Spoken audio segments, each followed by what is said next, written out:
नमस्कार, स्वागत है आपका मेरे चैनल में। आज मैं आपके सामने फिर से बड़ा ही आसान निटिंग पैटर्न लेकर आई हूँ, जिसे आप अपने किसी भी प्रोजेक्ट में इस्तेमाल कर सकते हैं। ये बड़ा ही आसान पैटर्न है, 4 सिलाइयों में कंप्लीट हो जाता है और उसको बाद हमने रिपीट करते हुए चलते जाना है। तो यहाँ सैंपल के तौर पर मैंने यहाँ पर 15 फंदे ले लिए हैं। तो इसके लिए आप किसी भी नंबर के फंदे ले लें तो आपका ये डिज़ाइन बन जाएगा। वैसे 8 नंबर लेंगे तो उससे हमारा ये डिज़ाइन परफेक्ट आएगा। तो सैंपल के तौर पे मैंने यहाँ पे बॉर्डर बनाया है, नीचे सीधी सीधी 4 सिलाइयाँ बुनी हैं। तो आप अपनी मर्जी का कोई भी बॉर्डर बनाइए और उसके ऊपर ही हम इस डिज़ाइन को बना लेंगे।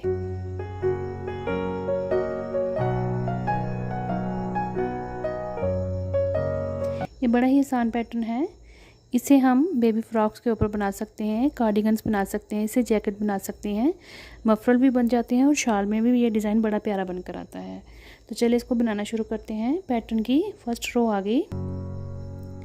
राइट साइड से हम इस डिज़ाइन को शुरू करेंगे। तो देखिए, पहले हमने एजिंग का एक फंदा बिना बुने हुए उतार लिया, धागे को अपनी तरफ करके इस तरह से अगला फंदा हमने सीधा बुन लिया, फिर धागे को अपनी तरफ किया और अगला फंदा हमने फिर से सीधा बुन लिया।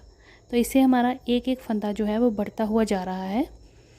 तो हर फंदे के साथ हमने इसी तरह से बुन के आगे करके फंदे धागे को और अगला फंदा हमने सीधा बुन लेना है, फिर धागे को आगे करना है और अगला फंदा सीधा बुन लेना है। इस तरह से हमने ये पूरी रो को कंप्लीट कर लेना है, लास्ट का जो एजिंग का फंदा है वहाँ तक।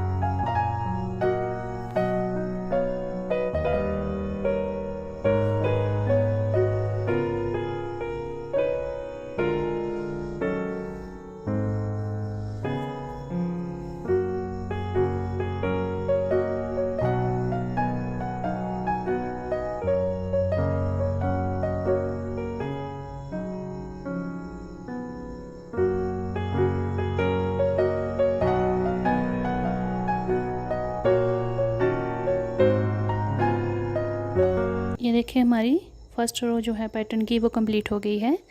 अब आ गई सेकंड रो पैटर्न की रॉन्ग साइड। उल्टी तरफ से देखिएगा आप, हमने जो फंदा को बढ़ाया था यहाँ पे सीधी सिलाई में, उसको हम कैसे कम करेंगे। तो उसके लिए देखिए, पहले हमने एजिंग का फंदा उतारा बिना बुने हुए। अब देखें, इस तरह से फंदे को खींच के जो फंदा बुना था उसको उतार के खींच लेंगे, ताकि जो बनाया हुआ फंदा था वो उसका धागा जो है वो खुल जाएगा और यहाँ पे हमारी ये जो फंदे की लूप है ये बड़ी हो जाएगी। तो फिर उसके बाद हमने इन दोनों फंदों को आपस में इंटरचेंज करना है। पिछला फंदा आगे ले आना है और अगला पीछे करके दोनों को उल्टा बुन लेना है एक एक करके। फिर से देखिए, ये खींच के हमने इसको, ये देखिए, इसको छोड़ दिया। जो धागा हमने लपेटा था वो खोल के हमारे ये फंदे जो हैं दोनों, इसकी लूप्स जो हैं वो बड़ी हो गई। अब इन दोनों फंदों को हमने इंटरचेंज करके उल्टा बुन लेना है।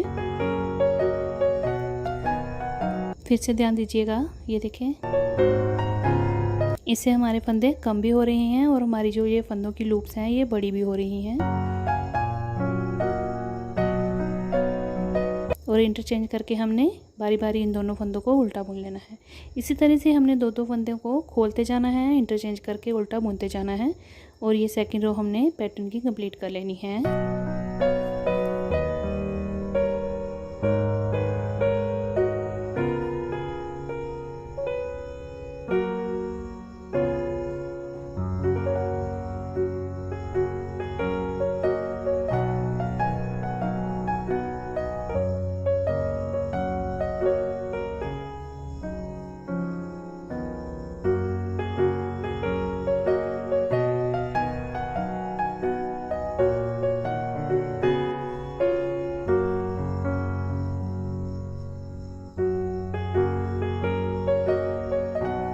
देखिए, लास्ट में अगर हमारे पास एक फंदा बच जाता है तो हमने लपेटे हुए धागे के साथ उसका एक ही कर लेना है और लास्ट का एजिंग का हमने इस तरह से बुन लेना है। राइट साइड आ गई हमारी पैटर्न की थर्ड रो।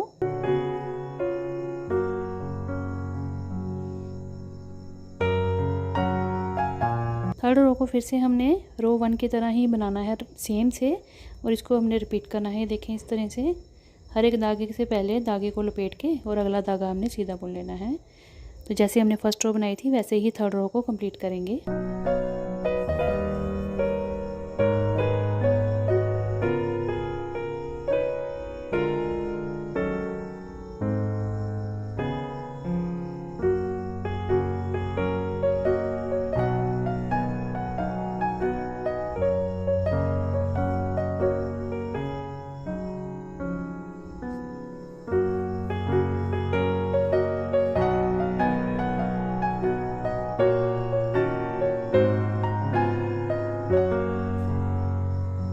हमारी रॉन्ग साइड आ गई पैटर्न की 4th रो। तो इसको भी हमने जैसे सेकंड रो बनाई थी वैसे ही बनाना है। धागे को हमने अच्छे से स्टिच करके 2 लूप्स को बड़े करके और इंटरचेंज करके हमने दोनों को उल्टा बुन लेना है। तो 2 फंदों को इस तरह से खींचते जाएंगे और जो एक्स्ट्रा हमारा फंदा था उसको कम करते जाएंगे और साथ में लूप्स को इस तरह से लंबा करके और यहाँ पे हमने इंटरचेंज करके इसको उल्टा बुन लेना है। तो इस तरह से हमने रो 2 की तरह ही हमने रो 4 को कंप्लीट करना है रॉन्ग साइड से।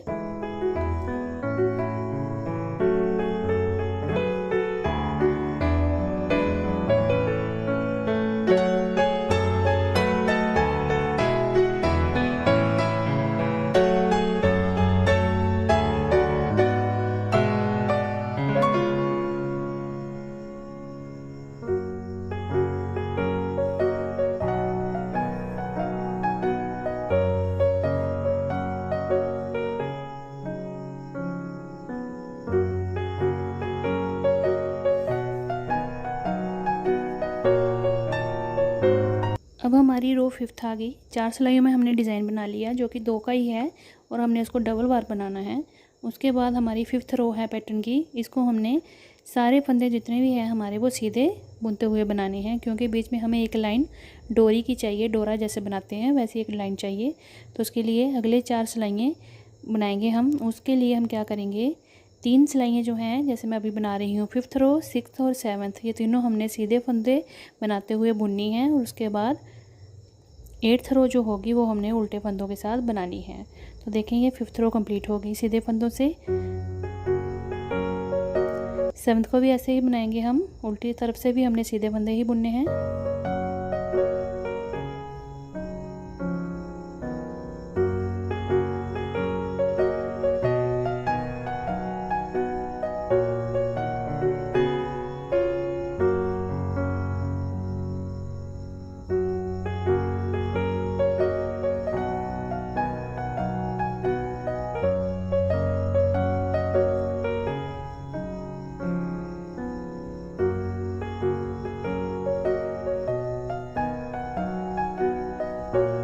सेवन्थ रो भी हम सीधी ही बुनेंगे, सीधे फंदे बनाते हुए कंप्लीट करेंगे।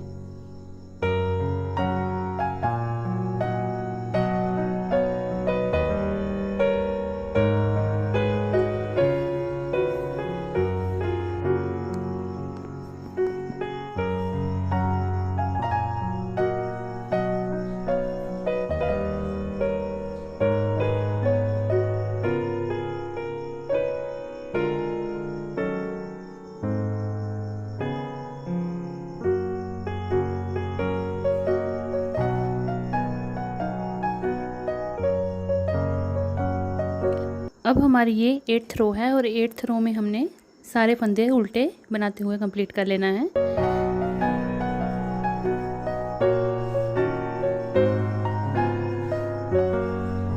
इसके बाद फिर से हमने स्टार्टिंग से जैसे फर्स्ट रो से हमने धागा आगे करते हुए फंदे बनाए थे उसी तरह से हमने फर्स्ट रो को फिर से रिपीट करना है और इसी तरह से हमने ये 8 रो जो हैं वो फिर से रिपीट करनी है और इस तरह से हमारा ये डिज़ाइन बनता हुआ चला जाएगा।